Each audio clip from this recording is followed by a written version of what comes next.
Hashirenu Hashem Eilecho v'noshuva Chadesh, Chadesh Yameinu Chadesh Yameinu Kegedem. Chers amis, bonjour. J'ai le plaisir d'accueillir aujourd'hui dans notre émission Mireille Hadas-Lebel. Mireille, on vous connaît bien, vous êtes l'auteur ou l'autrice, on dit aujourd'hui, d'une œuvre franchement monumentale. J'ai mis sur la table aujourd'hui un certain nombre d'ouvrages, mais je n'ai pas pu les présenter tous. Et vous venez justement d'éditer, de publier un livre qui s'appelle « De Flavius Joseph à Ernest Renan », un ouvrage très intéressant, regard sur les Juifs et le judaïsme, qui est au fond un recueil d'articles qui accompagne votre parcours tout au long de nombreuses années, avec des centres d'intérêt tout à fait intéressants, très variés, mais tout de même avec une concentration sur votre formation, enfin grâce à votre formation à la fois d'helléniste et d'hébraïsante, une œuvre qui justement montre la contribution ou le regard sur des événements rapportés dans notre tradition juive, soit par des penseurs juifs, on va en parler dans un instant, soit même par des penseurs non juifs qui à un moment, pour leur chrétiens par exemple, mais pas seulement, qui se sont intéressés à la culture juive. Alors, il y a Renan, mais pas seulement Renan, justement.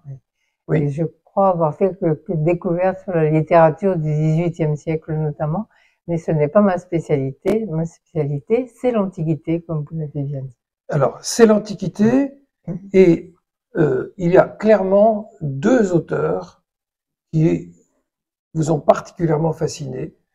Il s'agit de Philon d'Alexandrie, dont vous êtes spécialiste, et de Flavius Joseph, deux penseurs juifs, chacun avec un angle bien particulier, qui vivent pratiquement à la même époque, l'un après l'autre. Qu'est-ce qu'ils apportent? Alors, qu'est-ce qu'ils apportent? D'abord, je vais vous expliquer mon choix. C'est que j'ai fait du grec, je me suis spécialisée dans cette agrégation qu'on appelle l'agrégation de grammaire, et d'autre part, j'avais fait de l'hébreu. Et je pensais que le meilleur moyen pour moi de faire quelque chose dans la recherche, c'était de choisir quelqu'un qui vivait entre ces deux mondes. Et il se trouve que dans l'Antiquité, il y avait Philon, d'abord, qui est né probablement vers -20, et qui est mort peut-être vers 40 ou 50, et puis Flavius Joseph, qui est né, lui, en l'an 37 de l'ère courante, et qui est mort à la fin du 1er siècle. Donc, c'était tout indiqué. Mais on ne peut pas embrasser d'un seul coup deux œuvres qui sont aussi monumentales. Donc, j'ai commencé par faire des travaux purement universitaires, comme sur Philon d'Alexandrie, et puis, à mesure que j'avançais, je voyais l'importance de l'œuvre de Flavius Joseph, qui est une œuvre sans laquelle nous ne saurions rien de notre passé le plus important pour nous, qui nous permet de comprendre pourquoi nous sommes là où nous en sommes aujourd'hui, en fait. Et il se trouve que ces œuvres étaient écrites en grec, et donc que l'opposition traditionnelle entre judaïsme et hellénisme doit être remise en cause, parce que nous avons là des auteurs qui ont choisi d'écrire en grec, et on ne se rend pas compte qu'à l'époque où je me place, au 1er siècle, le grec est la langue de la majorité des juifs du bassin méditerranéen. Alors, c'est probablement un des aspects les plus originaux, en tout cas certainement pour le public francophone, de découvrir que on peut aborder l'Antiquité juive à partir d'un regard extérieur aux sources traditionnelles. Parce que le juif lambda, on va dire, ce qu'il entend, ce qu'il sait de la période du Second Temple, il le sait à travers la littérature rabbinique, la littérature talmudique. Or, ici, on a l'apport de personnes juives qui ont vécu en milieu juif et qui racontent quelque chose, l'un avec son regard alexandrin depuis l'Égypte, Oui. et la culture hellénistique qui est la sienne, et l'autre qui vivait en terre d'Israël. Qui a vécu à Jérusalem jusqu'à l'âge de 26 ans au moins, et qui n'a jamais coupé les liens avec le judaïsme, même à Rome. Alors là, ce n'est pas une découverte de ma part, hein. Oui, Il faut bien comprendre. En vérité, sans le vouloir, je me place dans la grande tradition du franco-judaïsme de la fin du 19e siècle, de la Société des études juives, dont d'ailleurs j'ai fait partie, et dont le Théodore Reynac, qui a été un des éditeurs de Flavius Joseph, a été un des membres les plus actifs. Bon. Donc, il fallait redécouvrir et revenir à cette source et la rendre accessible au grand public. Alors, j'ai essayé de le faire dans certains ouvrages. Il y en a qui sont plus savants que d'autres, mais il y a aussi des ouvrages que tout un chacun peut lire sans s'ennuyer, j'espère. Alors, j'en suis intimement convaincu parce que votre écriture est sincèrement limpide et éclairante. Alors, justement, je voudrais vous poser la question, difficile mais intéressante. Au fond, voilà, on a deux grands écrivains de l'Antiquité. Ils ont ce point commun d'écrire en grec, mais comme on l'a dit, l'un vit à l'extérieur en Égypte et l'autre en terre d'Israël. Mais quelle est leur différence sur le plan de leur approche? Alors, Philon, qui vit à Alexandrie, est un juif de la diaspora. Et j'ai tenu à le mettre dans le titre de mon livre sur lui. Et c'est-à-dire qu'il a tout le sentiment de la précarité de la diaspora. J'ai été très, très sensible. Il dit à un moment donné, cette phrase qui m'a vraiment touché au cœur, « Nous étions des juifs à qui il suffisait de n'être pas mieux traités que les autres. » Je trouve ça terrible. Et très actuel. Oui, et il parle de la population le peuple orphelin dont personne ne défend la cause. Ça m'a glacé vraiment. Et il assiste, alors qu'il était parfaitement intégré, peut-être citoyen romain, qu'il appartenait à la couche la plus élevée de la population, que son neveu avait épousé une princesse de Judée, eh bien, qui n'est autre que la fameuse Bérénice d'ailleurs, oui. Tout le monde la connaît. Eh bien, malgré ça, ce sentiment de fragilité qu'il avait, la façon dont il explique aussi la fête de Soukhot en disant parce qu'il faut que chacun prenne conscience de la fragilité de la condition humaine, ça m'a profondément ému. Mais je vous parle ici de ses œuvres historiques, mais en fait, il est surtout connu par ses œuvres exégétiques.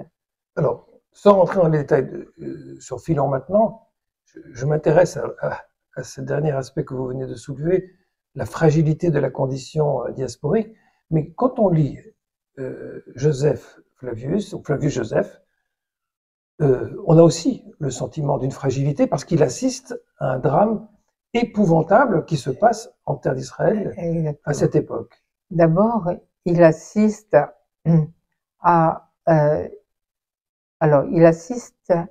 des divisions intérieures très profondes et qui remontent au siècle précédent, mais dont il explique toute la genèse.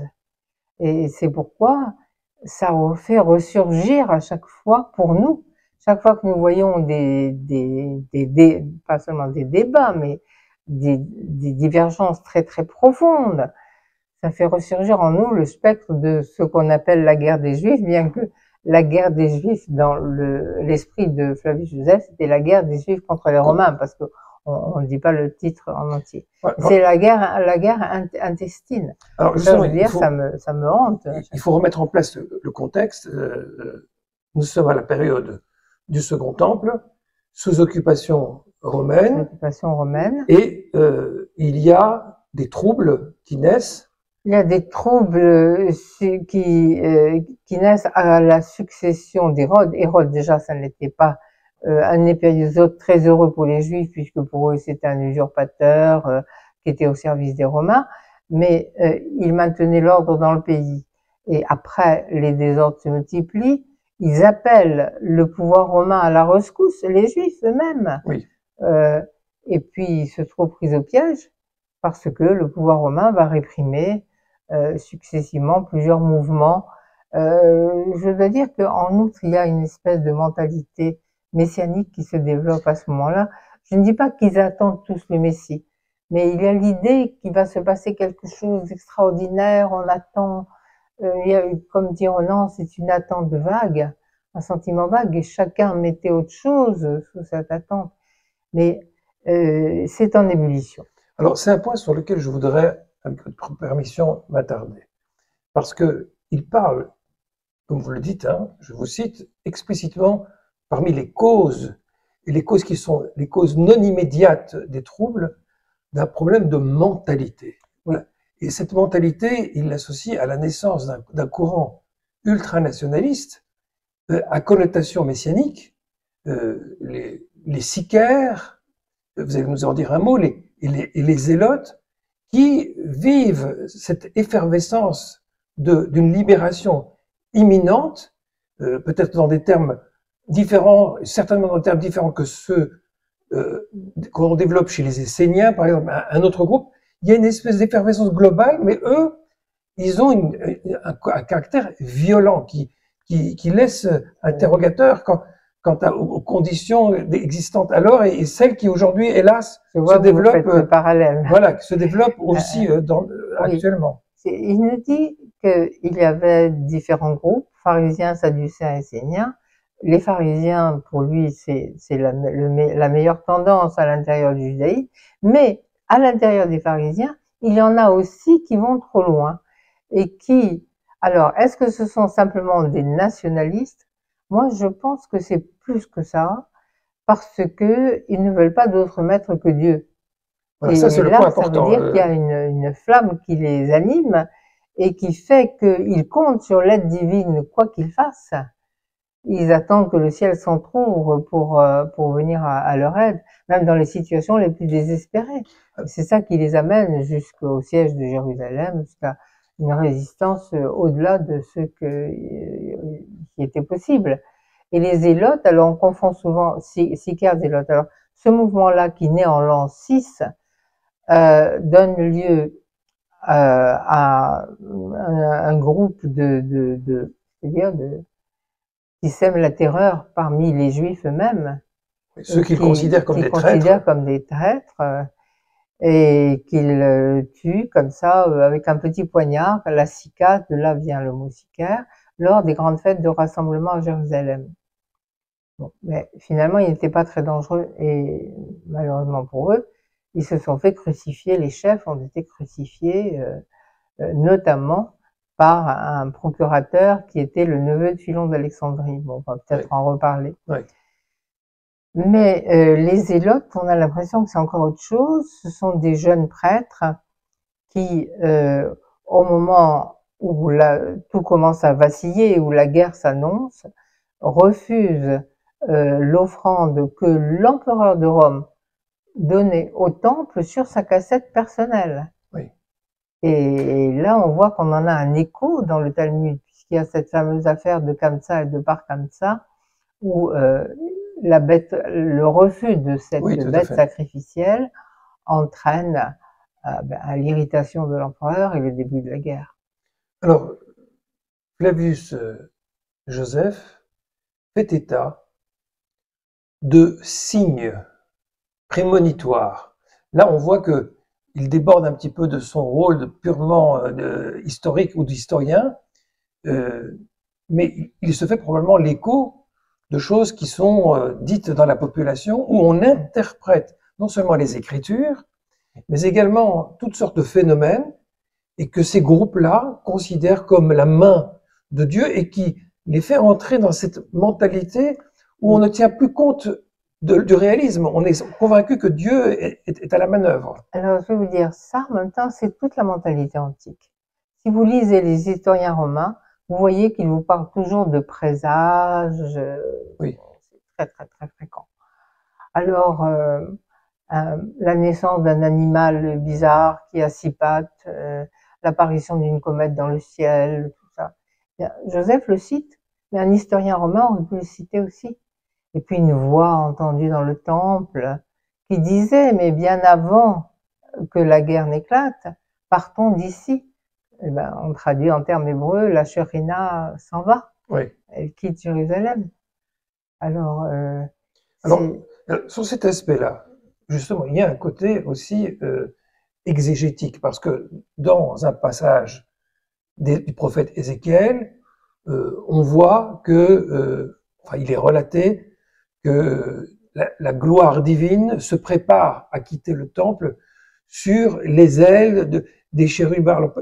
Au fond, quand Flavius Joseph se fait l'écho de ces signes, il a aussi peut-être en tête un certain nombre de textes. Il se considère aussi comme une sorte d'héritier des prophètes. Il ne se considère pas comme prophète, mais comme un exégète. Oui, puis il est Joseph, il interprète des songes, il a lui-même des songes. Certainement, il y a de ça chez Joseph, mais il est capable aussi d'une analyse politique et il est conscient qu'on va vers l'abîme. Donc, il l'appelle. Alors, il faut distinguer les périodes quand même. Il faut distinguer les périodes. Parce qu'il voit beaucoup de choses à critiquer. Dans tout ce qui précède la guerre et dans la guerre elle-même. Dans tout ce qui précède la guerre, il voit une société profondément divisée en courants religieux. Il voit un régime politique romain qui est de moins en moins accueillant aux plaintes des Juifs. Et c'est vrai, songez que après Auguste, il y a Tibère, qui n'a pas fait que du bien aux Juifs. Il y a Caligula, bon, qui a rétabli un roi juif sur son trône pour peu de temps, mais enfin, c'était pas quelqu'un d'équilibré. Et il avait voulu établir sa statue dans le temple de Jérusalem. Et Philon avait dû intervenir. Philon avait dû intervenir et on avait réussi à empêcher la catastrophe à ce moment-là. Et puis, il y avait eu Caligula, après il y a eu Claude qui était extrêmement faible, et puis Néron. Bon, et ils envoyaient dans le pays des gouverneurs qui venaient là pour s'enrichir, uniquement, qui vivaient sur le dos de la bête. Mais on comprend que l'opposition des Juifs grandissait, et la corruption des Romains aussi. Alors, il nous le montre très bien, ça. Je crois que, sauf erreur, néanmoins, c'est un bon analyste de la situation désastreuse, mais il se considère aussi comme un voyant. Il parle de lui lorsqu'il y a la fameuse reddition de la forteresse dans le nord de Jotapata, c'est ça, où il se rend à Vespasien et il lui prédit qu'il deviendra empereur, c'est-à-dire un passage non seulement qui montre qu'il se considère comme capable de présage comme Joseph, jadis le personnage biblique en Égypte, et puis vous allez peut-être me dire, et c'est un élément très intéressant, c'est qu'on a même un passage parallèle dans le Talmud, mais attribué à un autre personnage. À Yochanan ben Zakkai, effectivement. Alors, se prend-il pour un prophète ou est-il un imposteur qui, finalement, qui pour sauver sa vie est prêt à tout? On peut hésiter. Effectivement, au terme d'un siège dont il est le seul rescapé, après avoir incité tous ses camarades à se donner la mort dans un discours très brillant, où il répudie le suicide, le voilà qui sort et qui, même sous les huées de l'armée romaine, rejoint le général qui l'assiège, Vespasien, et son fils Titus qui sont là présents, et il dit qu'il a une révélation très importante. Vespasien sera empereur et son fils après lui. Bah, vous pensez que Vespasien était aux anges, d'autant que, et là nous avons un biographe latin qui nous le dit, eh bien il rêvait depuis longtemps de prendre le pouvoir parce que les choses n'allaient pas bien à Rome sous Néron. Et on était après Néron, Néron a été assassiné, il y a eu 3 empereurs successifs qui ont tous disparu en l'espace d'un an. Là, c'était le moment ou jamais pour lui de prendre la suite. Alors, il a été considéré comme un oracle vivant quand, effectivement, la prédiction s'est réalisée. Mais est-ce que c'est une suprême habileté? Il a fait comme s'il était un grand exégète, et puis il se réclamait des pharisiens qui, dit-il, étaient les plus grands exégètes. Donc, il a fait une exégèse. Alors, on cherche vainement quel est le verset qu'il a pu trouver. Peut-être Vera Lebanon, mais à dire Paul, je sais plus, quelque chose comme ça. Et le Liban, c'est-à-dire le temple qui est fait de cèdre du Liban, tombera sous les coups de quelqu'un de puissant. Mais on n'en est pas là encore. On est en Galilée, on est avant la prise de Jérusalem. Alors, c'est très difficile. Mais est-ce qu'on interprétait déjà, à l'époque de Joseph, le livre de Daniel et l'une des bêtes, comme ou la fameuse statue au pied d'argile, comme représentant Rome. Voilà. Alors, vous avez tout à fait raison de mentionner le livre de Daniel. Je pense que le livre de Daniel a eu une importance considérable qu'on ne mesure pas de nos jours dans la formation de la mentalité apocalyptique. Parce que dans la Bible, il a une place tout à fait à part. On considère que c'est la seule apocalypse qui se trouve dans la Bible. Une apocalypse, ce n'est pas une prophétie. Et ce n'est pas une prophétie de fin du monde. Il y a une certaine dépériodisation de l'histoire, et on pense que c'est très très influencé par l'Iran, qui attend à cette époque, selon le zoroastrisme, la guerre des fils de lumière contre les fils des ténèbres, et que les Esséniens ont complètement adopté. Hein. Bon. Donc, il y a 4 puissances qui se succéderont à travers le monde. La dernière, c'est la statue qui a des pieds d'argile et qui va s'effondrer.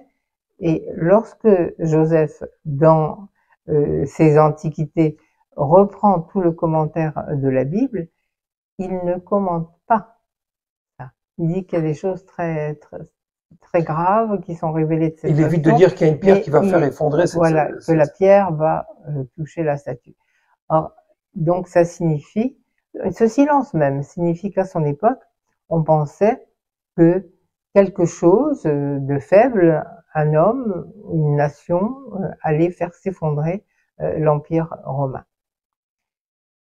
Et évidemment, le rapport des forces n'était pas exactement celui-là. Mais ensuite, ça a quand même beaucoup servi aussi, cette image de l'Empire qui s'effondre, ça a beaucoup servi de consolation après la destruction du temple. Parce que dans des textes qu'on lit très peu, les apocalypses juives de Baruch et d'Ezra, on voit que c'est réutilisé sous une forme ou une autre pour annoncer que l'histoire n'est pas finie et que maintenant il y aura un champion qui se lèvera, le lion de Juda contre l'aigle de Rome par exemple. Alors bon, on va encore évoquer un dernier sujet, même si on en aurait pour des heures, tant il y a des choses à raconter et à dire, mais on a déjà évoqué les parallèles qui peuvent exister entre les propos de Joseph et la littérature talmudique. Un des points que j'ai découvert dans votre ouvrage, c'est que dans le Talmud, il y a un propos légendaire assez connu et qui est très intéressant, qui dit que la prophétie a disparu d'Israël avec l'exil de Babylone, ou juste après l'exil de Babylone, et qu'elle est restée. Et que elle s'est perdue et qu'elle se retrouve chez des simples d'esprit Et les enfants. ou des enfants. Or, ces textes talmudiques qui sont un peu plus tardifs, ils sont du IIIe siècle, et là, on trouve exactement ces éléments chez Flavius Joseph. Donc c'est une façon de montrer aussi que la littérature talmudique puise dans des sources antiques. Exactement, exactement. S'il y a des traditions orales qui se sont perpétuées, et on ne sait pas, on peut pas les faire, on ne sait pas jusqu'où il faut les faire remonter, mais Flavius Joseph nous montre, en nous parlant d'un simple d'esprit qui, pendant des années avant la destruction du temple, parlait partout dans les rues, criait malheur à Jérusalem, que bien il était un prophète. Et en parallèle, oui, nous avons ça dans le Talmud. Je pense que c'est plutôt Psok Lipsuker. On l'interroge un enfant, on lui demande ce qu'il est en train d'étudier, et on tombe sur un verset qui est annonciateur de quelque chose. Alors, je voudrais vous poser une dernière question qui n'est pas la plus facile. Qu'est-ce que ces études vous inspirent quand vous analysez la situation actuelle du peuple juif en diaspora et en Israël? Est-ce qu'on peut tirer des leçons de l'histoire et de ces historiens en particulier? Il est évident que j'y pense tout le temps à mes textes, en me demandant s'ils s'appliquent à notre monde actuel ou pas. Et quelquefois, ils me font peur. Ils me font peur. Tout à l'heure, je parlais de la fragilité de la diaspora. Ça me fait peur. Je parlais des dissensions entre juifs en Israël même. Ça me fait peur. Voilà. Bon, mais je me dis aussi, en tant qu'historienne, qu'on n'a pas le droit de penser qu'une époque reflète exactement une époque du passé. C'est pas vrai. Et on peut tirer des leçons. C'est toujours différent, et on peut tirer des leçons, justement. Et j'aimerais qu'en Israël, on tire les leçons de l'histoire, mais je crois que la sagesse prévaudra quand même. J'espère. Eh bien, on va terminer sur cette note d'optimisme. Merci beaucoup, Mireille. Bon. Eh bien, merci d'avoir suivi cette émission, et on se retrouve très prochainement pour un nouvel épisode.